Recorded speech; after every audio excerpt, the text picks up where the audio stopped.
Hi there, welcome to my course on common English mistakes. My name's Max and you might know me from my YouTube channel, English with Max, or my Facebook and Instagram pages. I'm an ESL teacher from Australia. I'm a native English speaker and I've been teaching English for many years. I also really love learning foreign languages, so I understand the difficulties that language learners often face. This course is on common mistakes made by English learners. It is aimed at people who have an intermediate to advanced level of English. Before I continue, I want to emphasize that making mistakes is not a bad thing. Everybody makes mistakes, and mistakes help us learn.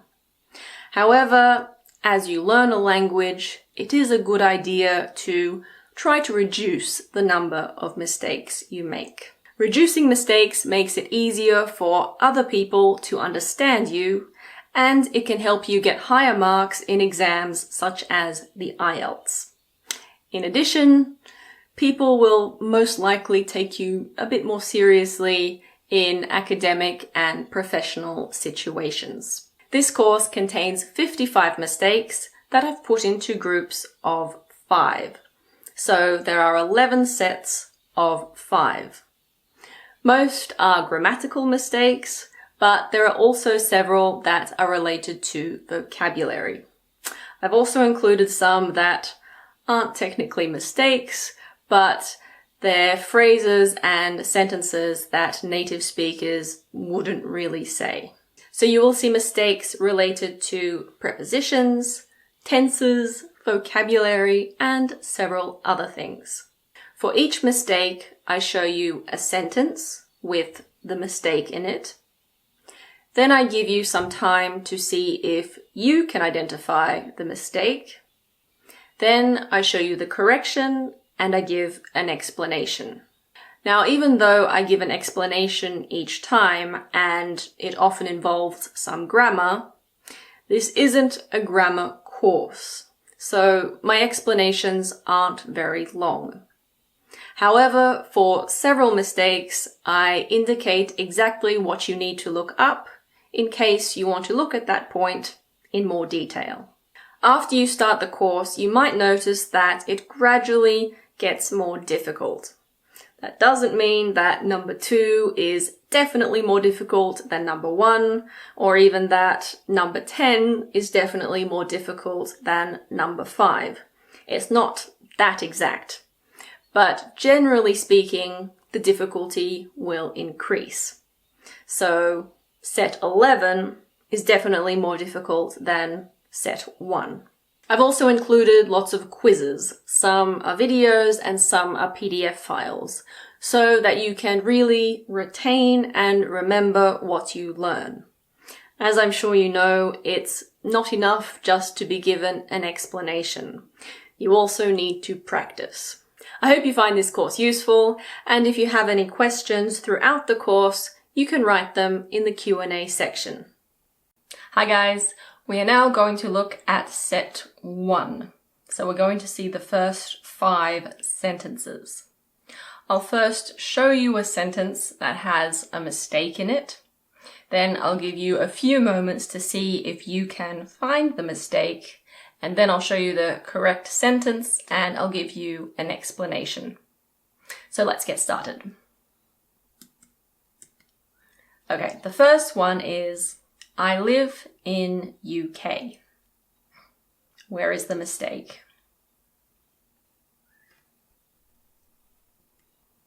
It should be, I live in the UK. This is because some countries require the. Most countries don't, but you need to know which ones do. For example, you could say, I live in France.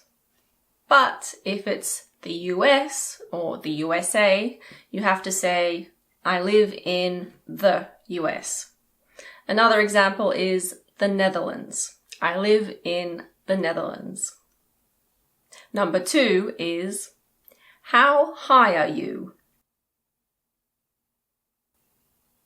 This should be, how tall are you? Why is that? Well, it's because we use tall to talk about a person's height. If a person is high, it means they are not thinking or behaving normally because they have taken drugs. You can say the first sentence, it is grammatically correct, but if you say it, you are not asking about a person's height. If you say it to somebody, you are probably asking, how many pills have you taken? Or how much Mary Jane have you smoked? Mary Jane is just a colloquial term for marijuana. So, when do we use high and when do we use tall? Well, tall and high are both adjectives related to distance. So what is the distance from the top of something to the bottom? But high has some other meanings, so we need to be careful. I'm not going to go into all the meanings now, I'm just saying that you need to be aware of them. So let's look at high. We usually use high for mountains, or when we want to say that something is a long way above the ground. For example, how high is Mount Fuji? Mount Everest is the highest mountain in the world. The rooms have high ceilings.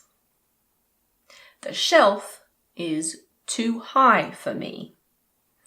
That means that I cannot reach it. It's too high. It's too far from the ground. I'm not tall enough. We use tall for people and most other objects. For example, most basketball players are very tall. How tall is that tree? The tallest building in New York is 541 meters tall. But just so you know, sometimes people use high for buildings. It's not as common as tall, but you will maybe hear it sometimes. Number 3 is Amy is having a cat. This should be Amy has a cat. This is because we use the present simple for long-term situations. For example, owning pets. You could say, I have a dog, or I have a dog and 2 rabbits, or I have a ferret, if you like ferrets. If you say Amy is having a cat, it sounds like Amy is pregnant and she is going to give birth to a cat, which is highly unlikely. Number 4. In court, you have to say the truth. Where's the mistake? Yes, it should be, in court, you have to tell the truth. We use the verb tell with the truth. Similarly, we also say tell a lie, not say a lie. Let's look at a couple more examples. Frank often tells lies. Yes, he's here. Another example, the politician told a lie yesterday. Actually, he told many. Number 5. Don't translate word by word. This should be, don't translate word for word. Don't translate word for word. There is no rule here. Another example, I memorized my speech word for word. Set 11. Yes, you've reached the final set. 51. I'm too perfectionist. This should be, I'm too much of a perfectionist. I'm too much of a perfectionist. Now, although perfectionist can be an adjective, we normally use it as a noun. If you want to say too plus noun, you need to insert much of a. This construction is commonly used with these nouns. He's too much of a realist. We were considering acquiring that company, but it's too much of a risk. She's too much of a coward. I'm sorry, I'm in too much of a hurry to help you now. It's too much of a hassle. In theory, you can use this construction with any countable noun, but in practice, it's more commonly used with some nouns than others. 52. It was a 3 hours journey.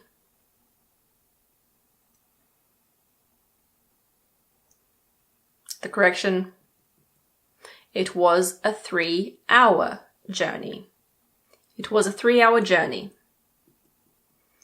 Now, if you put a number, in this case 3, and a noun or unit, here it's hour, in front of another noun, journey, to indicate the length, size, or duration of the second noun, the first noun is always singular. Let's see some more examples. A 300-page book, not a 300 pages book. 2 300-page books, not 2 300 pages books. A 5-mile walk, not a 5 miles walk. A 50-meter pool, not a 50 meters pool. But the unit is plural if it's not in front of the noun. For example, the book has 300 pages. There it's plural, pages. The pool is 50 meters long.